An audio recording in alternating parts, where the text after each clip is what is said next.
नमस्कार दोस्तों, welcome to validation.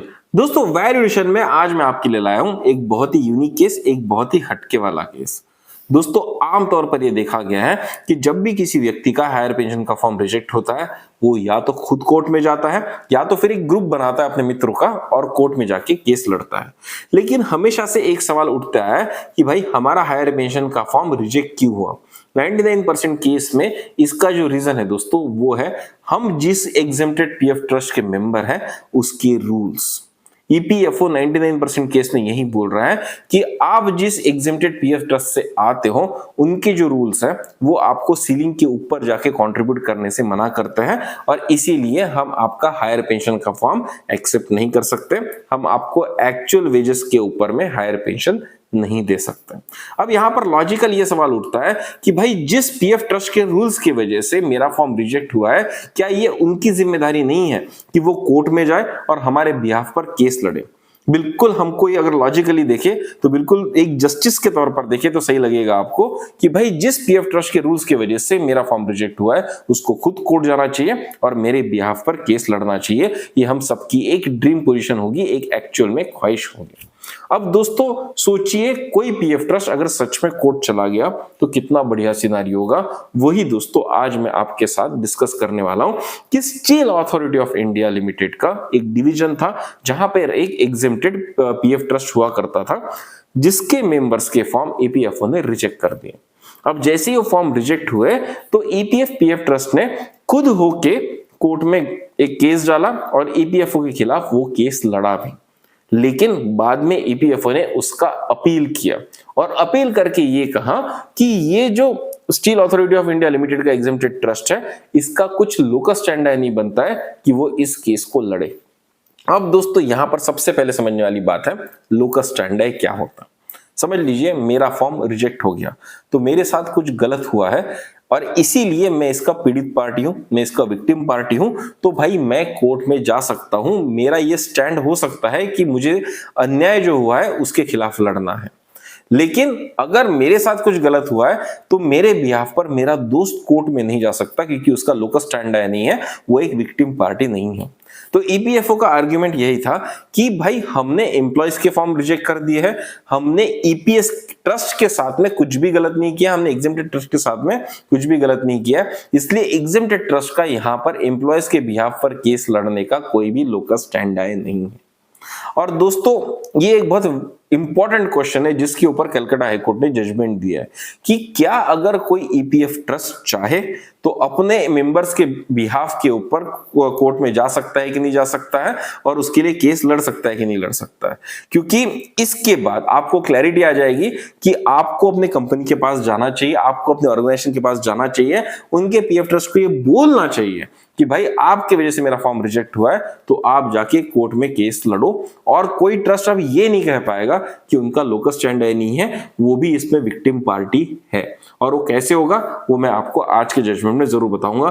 तो दोस्तों आज का ये वीडियो पूरा आखिरी तक जरूर देखिएगा, बहुत ही इंटरेस्टिंग वीडियो है, बहुत ही अलग से वीडियो है। एक ऐसा केस हम डिस्कस कर रहे हैं जिससे एक नया रास्ता खुल जाएगा ट्रस्ट को कोर्ट में जाके ईपीएफओ के खिलाफ लड़ने का।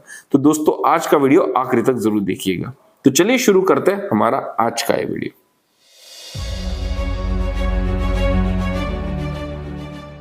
आगे बढ़ने से पहले मेरी आप सबसे एक गुजारिश जरूर रहेगी कि ईपीएस हायर पेंशन से रिलेटेड जो भी अपडेट आता है उसका सबसे पहला वीडियो वैल्यू एडिशन ही बनाता है। हमारा चैनल सीनियर सिटीजन्स की मदद का चैनल है, उनके जिंदगी में वैल्यू ऐड करने वाला चैनल है। और आप अगर हमारे वीडियोस देखते हैं तो जरूर हमारे चैनल को सब्सक्राइब कीजिए, हमारे वीडियोस को लाइक कीजिए, उस पर कमेंट भी कीजिए और हमको बताइए कि आपको हमारे वीडियोस कैसे लगते हैं। मैं अक्सर देखता हूं कि लाखों लोग आते हैं वीडियोस देखते हैं लेकिन बहुत कम लोग सब्सक्राइब करते हैं। अगर आप लोग हमारे चैनल को सब्सक्राइब नहीं करेंगे तो YouTube हमारे वीडियोस को प्रमोट नहीं करता और फिर ज्यादा से ज्यादा सीनियर सिटीजन्स तक पहुंचने का हमारा रास्ता हमेशा के लिए क्लोज हो जाता है। हम सबको ये बात समझने की जरूरत है कि ईपीएस हायर पेंशन की लड़ाई अकेले की लड़ाई कभी नहीं हो सकती, हम सबको मिलकर ये लड़ाई लड़नी होगी और उसके लिए जो भी नया अपडेट आता है वो ज्यादा से ज्यादा लोगों तक पहुंचने की जरूरत होगी। और यूट्यूब सिर्फ उन्हीं वीडियोस को प्रमोट करता है जिसके ऊपर सब्सक्रिप्शन अच्छा आता है, जिसके ऊपर लाइक या कमेंट ज्यादा अच्छा आता है। तो दोस्तों, आप अगर हमारा चैनल रेगुलरली देखते हैं लेकिन आज तक अगर आपने हमारे वीडियो को सब्सक्राइब नहीं किया तो जरूर सब्सक्राइब कीजिए, क्योंकि ये आपका चैनल है, आपके फायदे का चैनल है। तो चलिए दोस्तों, आगे बढ़ते हैं और डिस्कस करते हैं कि कलकत्ता हाईकोर्ट का जजमेंट एक्चुअल में था क्या। अब दोस्तों, जैसे कि आप स्क्रीन पर देख पा रहे हैं, ये जजमेंट कलकत्ता हाईकोर्ट का है और ये एपेलेट सेट जजमेंट है, मतलब कि ऑलरेडी एक केस लड़ा जा चुका था, उसके ऊपर ईपीएफओ ने शायद अपील किया क्योंकि ईपीएफओ पहला केस हार चुका है। अब यहां पर जो केस है, इसके जो जज है वो है the honourable justice Shampa Dutt Paul. और दोस्तों, ये जो केस है ये basically board of trustees steel authority of India raw materials division का है versus union of India and others. अगर आप यहां पर देखेंगे, जो रिस्पॉन्ड पेटिशनर के लिए कुछ एक वकील यहां पर है, फिर रिस्पोंडेंट के लिए राजेंद्र दत्ता जी वकील है, पीएफ अथॉरिटी के लिए शिव चंद्र प्रसाद यहां पर आया है, और जो जजमेंट दिया गया था वो रिजर्व किया गया था 22 जनवरी को और फाइनली जो डिलीवर किया गया वो 29 जनवरी 2026, मतलब कि बहुत ही लेटेस्ट, ऑलमोस्ट एक डेढ़ हफ्ते पहले का ही दोस्तों यहां पर जजमेंट ये आया हुआ है। ये जजमेंट पहले ये कहता है कि भाई हर जजमेंट में एक प्रेयर होती है कि भाई जो भी ये केस डाला है वो क्या कहना चाहता है, वो कोर्ट से क्या एक्सपेक्ट करता है, क्या प्रे कर रहा है। तो सबसे पहले ये जानना जरूरी है। तो यहां पर प्रेयर में कहा गया है, the writ petition has been preferred praying for directing the respondents number 1 to 5 to accept and process the applications and joint options for payment of pension on higher wages along with payment of regular and arrears of higher pension to all the 132 beneficiaries of petitioner trust and to process the applications and joint options for the payment of pension on higher wages along with the payment of regular arrears on higher pensions to all the similarly placed individuals and quashing the rejection order 6/2025 to 34 beneficiaries। अब दोस्तों, originally 34 लोगों का form reject किया गया था। कब reject किया गया था? 6 फरवरी 2025 को। और ये जो केस अभी रिट पिटिशन में आया था, इसमें टोटल 132 मतलब कि 132 बेनिफिशियरीज इन्वॉल्व है। और यहां पर जो रिस्पोंडेंट नंबर्स 1 to 5 है, मतलब कि अगर आप देखेंगे यहां से पीएफ अथॉरिटी तक अगर आप आएंगे, गवर्नमेंट ऑफ इंडिया से लेके तो पीएफ अथॉरिटी तक है, इन सबको एक्चुअली डायरेक्शन देना है कि भाई आप लोगों का जो हायर पेंशन का एप्लीकेशन है उसको एक्सेप्ट करो, उसको प्रोसेस करो, लोगों से डिमांड लेटर का पैसा वापस लो और उनकी रेगुलर पेंशन शुरू करो, जो भी उनका एरियस होगा वो उनको दो। इसके लिए दोस्तों ये रिट पिटिशन यहां पर दायर किया गया है। अब रिट पिटिशन का नंबर क्या है ये आपको यहां पर दिखेगा, WPA 28819 ऑफ 2025। अगर आप कलकत्ता हाईकोर्ट की वेबसाइट पे जाके ये रिट पिटिशन नंबर आप डालेंगे तो आपको डेफिनेटली ये कॉपी वहीं से मिल जाएगी, अगर आप इसको डाउनलोड करना चाहते हैं तो। चलिए आगे बढ़ते हैं। The petitioner herein being the Board of Trustees, Steel Authority of India, Raw Materials Division, Administrative Office, Employees Provident Fund Trust have filed the writ application on the behalf of its 132 members, both retired and in service, after 1/9/2014, the cutoff date for the higher pension as per the judgment of Honorable Supreme Court। अब ये जो case यहाँ पर डाला है, किसने डाला है? बोर्ड ऑफ ट्रस्टीज ने डाला है। स्टील अथॉरिटी ऑफ इंडिया का एक रॉ मटेरियल्स डिवीजन है जहां पर एक एग्जेम्प्टेड पीएफ ट्रस्ट मेंटेन किया जाता है। उस पीएफ ट्रस्ट के कुछ बोर्ड ऑफ ट्रस्टीज हैं, उन्होंने ये केस डाला है। किस लिए डाला है? क्योंकि उनके जो 132 सर्विंग और रिटायर्ड ऑफिसर्स हैं जो सारे के सारे 1 सितंबर 2014 के बाद तक सर्विस में थे, तो ऐसे लोग, उनका जो फॉर्म रिजेक्ट किया गया है, उनके बिहाफ पर बोर्ड ऑफ ट्रस्टीज ने यहां पर केस लड़ा है। और यहां पर बहुत इंपॉर्टेंट पॉइंट ये भी है कि ये सारे के सारे लोग जो है जिनके लिए केस लड़ा जा रहा है, ये सारे के सारे एलिजिबल थे, क्योंकि जो सुनील कुमार केस था 2022 का, जिसमें सुप्रीम कोर्ट ने बोला था कि हायर पेंशन अप्लीकेबल होगी, अगर कोई आदमी अब एक्चुअल वेजेस के ऊपर कंट्रीब्यूट करना चाहता है तो हायर पेंशन ले सकता है, लेकिन वो आदमी 1/9/2014 के बाद भी सर्विस में होना चाहिए। तो ये जो 132 लोग इस क्राइटेरिया को मीट करते, इसीलिए बोर्ड ऑफ ट्रस्टीज ने कोर्ट में केस डाला था। जज साहब यहां पर कहते हैं, the respondents, that is EPF, has challenged the maintainability of the writ petition on the ground that The board of trustees at petitioner herein cannot raise or espouse the cause of the employees who claim higher pension by the way of putting in joint option form with their establishment. अब ये जो writ petition board of trustee ने डाला था उसको EPFO ने और government of India ने यहाँ पर चैलेंज किया है। क्या किया है कि भाई जो बोर्ड ऑफ ट्रस्टी है वो इसमें पेटिशनर हो ही नहीं सकते, वो यहाँ पर एम्प्लॉयज का कॉज रेज ही नहीं कर सकते क्योंकि उनका लोकस स्टैंडर्ड नहीं बनता है। दे कैनॉट रेज और expose the cause of employees who claim higher pension by the way of putting in joint option form. तो ये बोल रहे हैं कि एम्प्लॉयज चाहे तो कोर्ट में जा सकते हैं लेकिन बोर्ड ऑफ ट्रस्टीज कोर्ट में नहीं जा सकते। ये ईपीएफओ का स्टांस था, इसके लिए उन्होंने इस रिट पिटीशन की मेंटेनेबिलिटी को चैलेंज किया था। It is further contention that the petitioner trust has no locus standi to represent the employees as they are not its employees. The trust only maintains the trust fund and its functions solely relates to everything to be done in respect of the said fund. अब दोस्तों यहाँ पर EPF का कहना है कि ये जो एम्प्लॉयज है ये सेल के एम्प्लॉयज है, ये जो पीएफ ट्रस्ट सेल ने बनाया उसके एम्प्लॉयज नहीं है, इसलिए उनका कोई लोकस स्टैंडर्ड नहीं बनता, ये उनके बिहाफ पे लड़ भी नहीं सकता।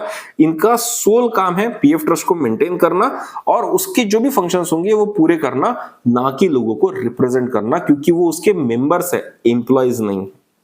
जज साहब आगे कहते हैं, in the present case it is the EPF who has the authority to consider the joint option exercised by the establishment and its employee, and it's only they, the establishment and the employee, who have the locus standi to pray for such relief by maintaining a writ application. अब आप सबने जब भी higher pension का form भरा होगा तो उसमें एक जॉइंट ऑप्शन दिया होगा।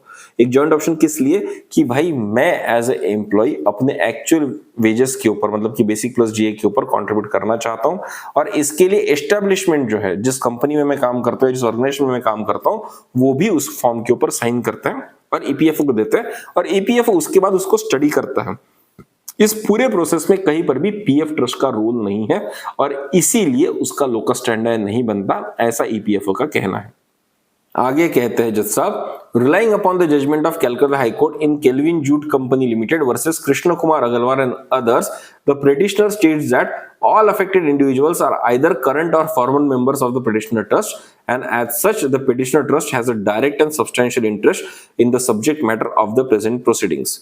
यहाँ पर जो बोर्ड ऑफ ट्रस्टीज हैं सेल के, उन्होंने यहाँ पर कहा है कि भाई एक केस हुआ था Kelvin Jute Company Limited versus Krishna Kumar Agarwal का केस।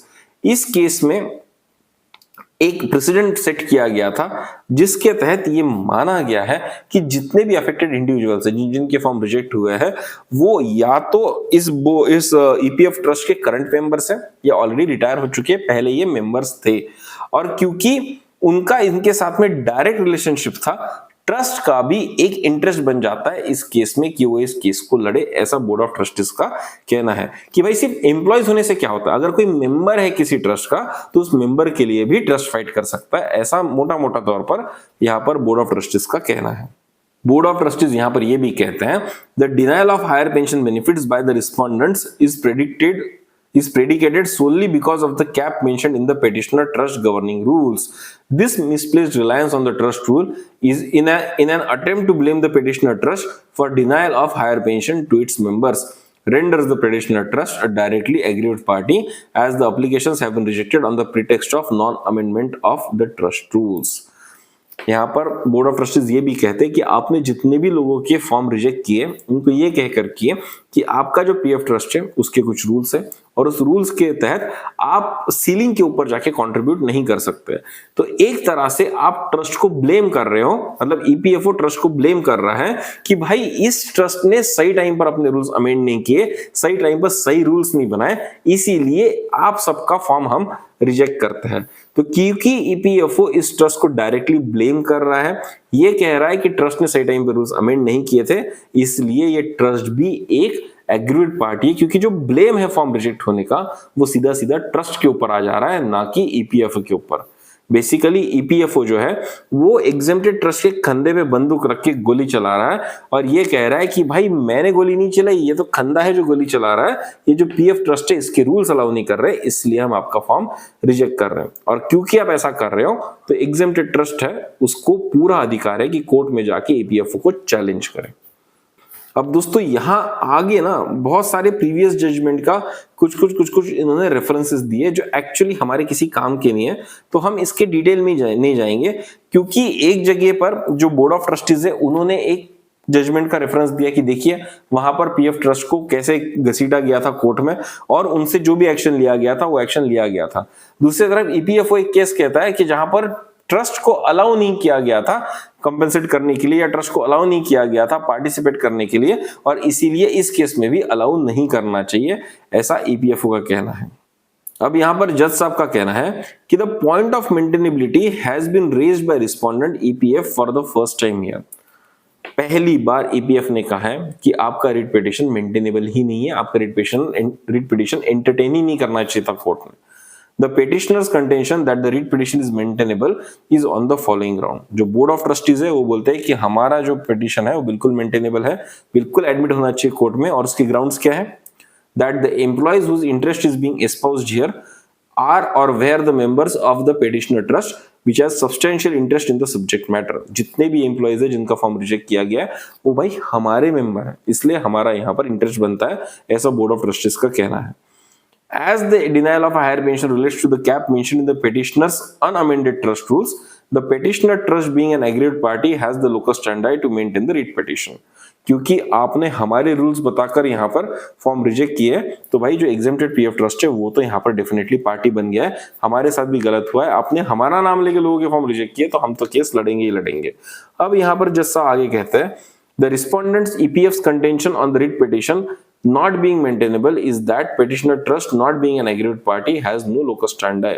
ईपीएफ का जो पॉइंट है कि भाई बोर्ड ऑफ ट्रस्टीज या एग्जेम्प्टेड पीएफ ट्रस्ट ये केस नहीं लड़ सकते, सिर्फ इसलिए कह रहा है क्योंकि जो पीएफ ट्रस्ट है वो एग्रीड पार्टी नहीं, उनके साथ कुछ गलत नहीं हुआ है, इसलिए उनका कोई लोकस स्टैंडर्ड नहीं बनता।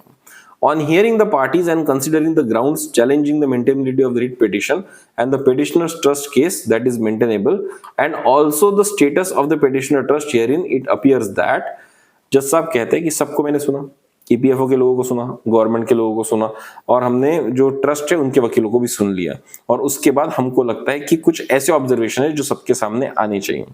यहां पर जज साहब कहते हैं admittedly the petitioner or the trust maintains the trust fund of the employees of the establishment। जज साहब ये मानते हैं कि जो भी ट्रस्ट है वो एम्प्लॉयज का जो फंड है वो वहां पर ट्रस्ट में मेंटेन करता है। Admittedly the joint option is exercised by the employee and the establishment, thus the trust role has no role in the said exercise of the option or for higher pension। जज साहब ये भी मानते हैं कि भाई जो जॉइंट ऑप्शन था वो एम्प्लॉय ने और एस्टेब्लिशमेंट ने, मतलब कि कंपनी ने मिलकर सबमिट किया था, तो ट्रस्ट का इससे कोई लेना देना नहीं है। The stand taken by the petitioner trust is that it has the locus standard to maintain this writ petition as the reason for refusal and the rejection of the joint option application are the unamended trust rule, the prayer for the amendment after judgment in Sunil B case, the limit cap in the existing trust rule. जो petitioner है वो ये कहते हैं कि भाई हमने trust rule amend नहीं किए इसलिए हमारे लोगों का नुकसान हो गया। जो सुप्रीम कोर्ट का जजमेंट है उसमें हमारा नाम कहीं पर भी नहीं लिखा है, फिर भी हमारे कंधे पर बंदूक रख के गोली चलाई जा रही है, हमारा नाम लेके फॉर्म रिजेक्ट किया जा रहा है, इसलिए हम इस रिट के पार्टिसिपेशन रहनी चाहिए। और दूसरा आपने बोला है कि हमने एक सीलिंग लगा दिया, एक कैप लगा दिया हमारे ट्रस्ट रूल में कि हम 15,000 के ऊपर अलाउ नहीं करेंगे, ये कह के आपने रिजेक्ट किया है, तो भाई इसलिए हमारा लोकस स्टैंडर्ड बनता है। जज साहब कहते हैं admittedly the rejection of joint option for the higher pension is on quoting existing trust rules and not allowing prayer for the amendment modification of the trust rules after Supreme Court judgment in Sunil Kumar B case, even though there is not a single word in the judgment in Sunil Kumar B about internal trust rules of an establishment। जज साहब यहाँ पर कहते हैं कि rejection जो हुए हैं वो ट्रस्ट रूल्स बताकर आपने रिजेक्ट किए हैं, और जब ट्रस्ट ने कोई रिक्वेस्ट की कि हम हमारे ट्रस्ट के रूल मॉडिफाई करना चाहते हैं, अमेंड करना चाहते हैं, तो आपने ये कह दिया, मतलब कि ईपीएफओ ने ये कह दिया कि आप ट्रस्ट रूल्स अमेंड नहीं कर सकते 4/11/2022 के बाद, जिस दिन सुनील कुमार का जजमेंट आ गया था। और दोस्तों खासियत ये है कि जो सुनील कुमार जजमेंट आया था 4/11/2022 का, उसमें कहीं पर भी ट्रस्ट रूल्स की बात नहीं की गई है, ऐसा यहाँ पर जज साहब कहते हैं कि आप रीजन देके बोल रहे हो कि ट्रस्ट की वजह से लोगों की हायर पेंशन रिजेक्ट हो गई, दूसरा आप उस ट्रस्ट को रूल्स अमेंड भी नहीं करने दे रहे हो, और तीसरी बात यह है कि जिस जजमेंट का आप हवाला दे रहे हो 2022 का, उसमें कहीं पर भी ट्रस्ट रूल का मेंशन नहीं है, ऐसा कोर्ट ने कहा है। Thus, the petitioner trust is clearly an aggrieved party and has the locus standi to maintain the writ petition application for the relief as prayed. इसलिए जज साहब बोलते हैं कि जो पीएफ ट्रस्ट है वो भी एक एग्रीव्ड पार्टी है और वो बिल्कुल यहाँ पर लोकस स्टैंडाई रखती है और वो केस लड़ेगी। The writ application has been preferred, praying for directing the respondents 1 to 5 to accept and process the application of joint options for payment of pension or higher wages, along with payment of regular and arrears of the higher pension to all the 132 beneficiaries of the petitioner trust, to process the applications and joint option for the payment of pension or higher wages, along with payment of regular and arrears of higher pension to all the similarly placed individuals, and quashing the rejection order to 34 beneficiaries. यहाँ पर जो petition डाला है बहुत comprehensive डाला था board of trustees ने।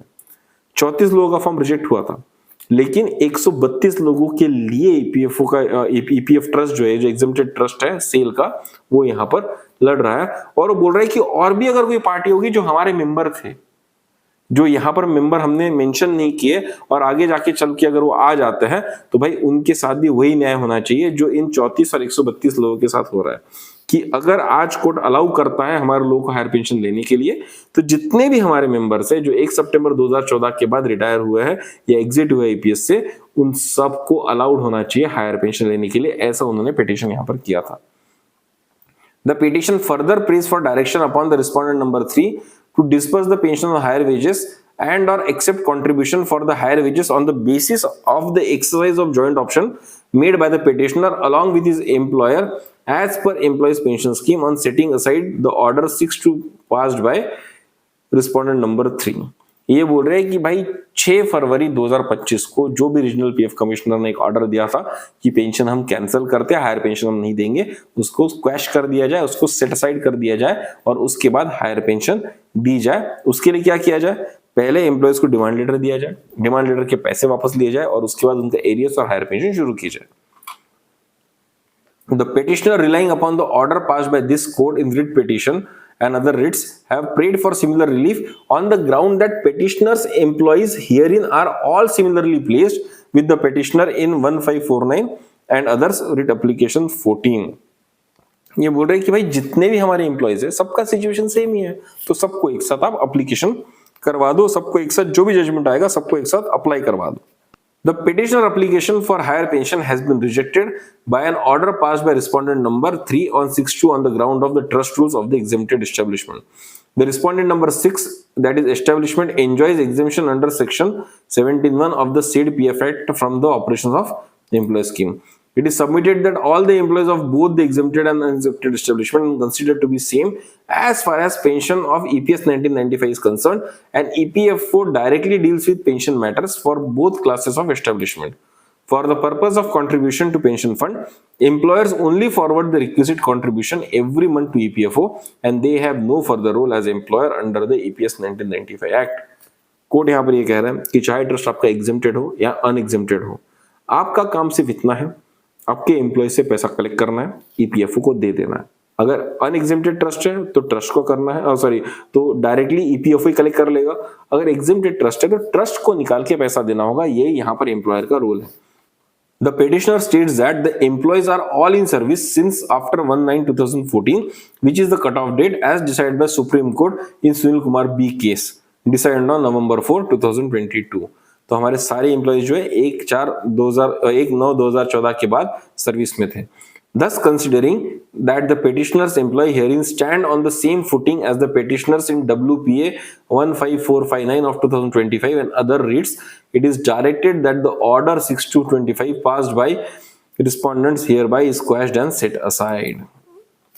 अब दोस्तों खासियत पता है क्या है? इस बोर्ड ने या इस जो एग्जेम्प्टेड ट्रस्ट है सेल का, इन्होंने यहाँ पर केस डाला। उनका कहना ये है कि पहले कभी एक केस हुआ था WPA 15459 ऑफ 2025, जहां पर एम्प्लॉयज के फेवर में कलकत्ता हाई कोर्ट ने जजमेंट दिया था। तो बोर्ड ऑफ ट्रस्टीज ये बोल रहे हैं कि हमारे जो एम्प्लॉयज है उनका भी सिचुएशन सेम है। वो जो रिट पिटीशन था जहां पर एम्प्लॉयज के फेवर में जजमेंट आया था, हमारे लोग भी सेम स्टैंडाई रखते हैं। 1 सितंबर 2014 की बात तक काम कर रहे थे, एग्जेम्प्टेड ट्रस्ट के मेंबर्स हैं और उन्होंने सही टाइम पर सही पैसा हमको दिया और हमने निकाल के ईपीएफ को दिया, तो भाई हमको सेम जजमेंट अप्लाई कर दो। इसीलिए जज साहब बोलते हैं it is further directed that any joint option application presented on और बिफोर 31/1/2025 और before any other further extension of time by authority considered if any shall be accepted by the respondents.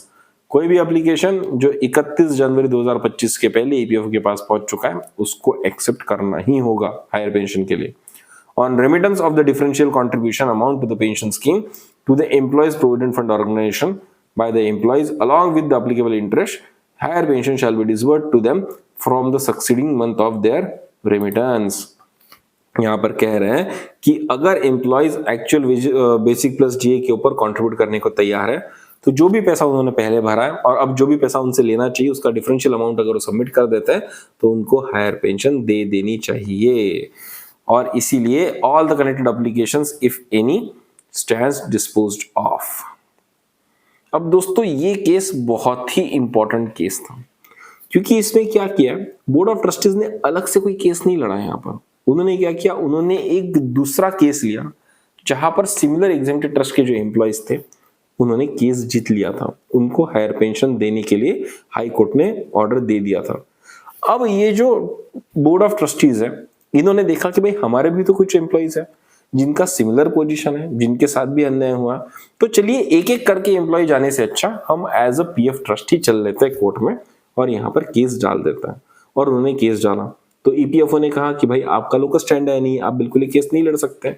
उन्होंने अपने पॉइंट्स रखे और finally जो high court के जज हैं यहाँ पर शंपा दत्त पॉल जी, उन्होंने ये निर्णय लिया कि भाई सही कह रहे हैं बोर्ड ऑफ ट्रस्टीज, क्योंकि उनके रूल्स बताकर उनकी सीलिंग बताकर ईपीएफओ ने फॉर्म रिजेक्ट किए तो भाई ट्रस्ट तो बदनाम हो गया। तो ट्रस्ट बदनाम हो गया तो ट्रस्ट के साथ पीड़ा हुई है, ट्रस्ट भी पीड़ित पार्टी है, विक्टिम है और इसीलिए ट्रस्ट ये केस लड़ सकता है। और क्योंकि इन एम्प्लॉयज का भी सिमिलर सिचुएशन है, इस ट्रस्ट के जो मेंबर्स हैं उनका भी सिमिलर सिचुएशन है, उस केस से जहां पर ऑलरेडी एम्प्लॉयज के फेवर में जजमेंट दे दिया गया तो वो जजमेंट इनको भी अप्लाई कर दिया जाए। और इन्होंने भी अगर 31 जनवरी 2025 के पहले फॉर्म भरा था तो उस फॉर्म को एक्सेप्ट कर लिया जाए, उनसे पैसा कलेक्ट किया जाए और उनको हायर पेंशन दिया जाए विथ एरियस। ये यहाँ पर कलकत्ता हाईकोर्ट का कहना है।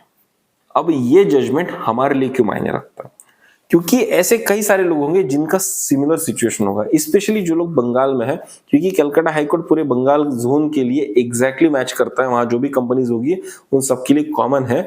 तो इनका ये जजमेंट आप यूज कर सकते हो और आपके पीएफ ट्रस्ट को बोल सकते हो कि भाई जाओ अपने मेंबर्स के लिए, अपने एम्प्लॉयज के लिए लड़ो। एक एक करके लोग जाएंगे, कब तक लड़ेंगे? अगर ट्रस्ट चला जाएगा तो एक ही बार में पूरा काम हो जाएगा। और बिल्कुल वो जो जजमेंट है जिस तरह से सेल के एम्प्लॉयज को फायदा हुआ है हमको भी करवा दो, अप्लीकेबल करवा दो। तो बहुत लंबा ये केस नहीं चलेगा ऐसा मुझे लगता है और बहुत जल्दी यहाँ पर जस्टिस मिलने की उम्मीद है। तो दोस्तों आप जिस भी कंपनी में काम करते हैं या काम कर रहे थे, अगर आपका फॉर्म एग्जेम्प्टेड ट्रस्ट के रूल्स बताकर रिजेक्ट किया गया है तो आपको अपने पीएफ ट्रस्ट को ये जजमेंट दिखाना चाहिए। इसको अगर आपको ढूंढना है तो कलकत्ता हाईकोर्ट के आप वेबसाइट पे जाएंगे, WPA 28819 ऑफ 2025 अगर आप वहां पर पुटअप करेंगे तो आपको जजमेंट कॉपी मिल जाएगी। मैं कोशिश करूंगा कि जजमेंट कॉपी मेरे डिस्क्रिप्शन बॉक्स में भी है ताकि आप बड़े आसानी से उसको कलेक्ट कर सको, वहां से ले सको। और ये जजमेंट की कॉपी ले जाके आप अपने पीएफ ट्रस्ट को दिखाइए कि देखिए स्टील अथॉरिटी ऑफ इंडिया ने कितना अच्छा काम किया, यहाँ पर आप भी कीजिए, हमको जस्टिस दिलाइए। तो इससे जल्दी यहाँ पर रिजोल्यूशन आने के चांसेस है, एक बल्क में रिजोल्यूशन आने का चांसेस है। वरना क्या होता है कि अगर 4-5 लोग कोर्ट में गए तो वो सिर्फ जजमेंट जो होता है 4-5 लोगों के लिए एप्लीकेबल रहता है, बाकी के लिए नहीं रहता। लेकिन अगर एक ट्रस्ट चला जाएगा, समझ लीजिए टाटा है, महिंद्रा है, उनका ट्रस्ट अगर चला जाएगा तो उनके सारे मेंबर्स को एक साथ वो एप्लीकेबल हो जाता है। ये जजमेंट बहुत ही जादुई जजमेंट है। इसने बिल्कुल बल्क पिटीशन के लिए या बल्क रिड्रेसल के लिए एक रास्ता ओपन कर दिया है कि जहां पर एक ट्रस्ट जाए और अपने 1000-2000 एम्प्लॉय जितने सबके लिए एक साथ केस लड़ ले। तो दोस्तों इस जजमेंट को बिल्कुल भी इग्नोर मत कीजिएगा, ये बहुत ही लैंडमार्क जजमेंट है।